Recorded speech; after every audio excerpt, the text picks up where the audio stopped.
targetra tsika miara mandroso tsisy nebutra fitiavana ny atramapinga zay no tsara indrindra reto dia labelle Etoile izany hoe misy mpanakanto maromaro ao anatiny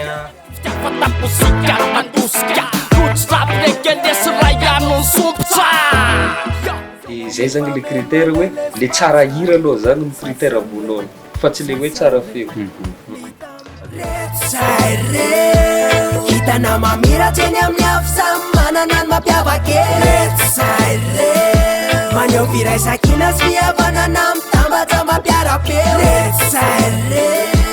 kolotsaina raha ihany namany mpanjesy reo lekipa tafare labelle Etoile ka mamana manatona tira iaraka amina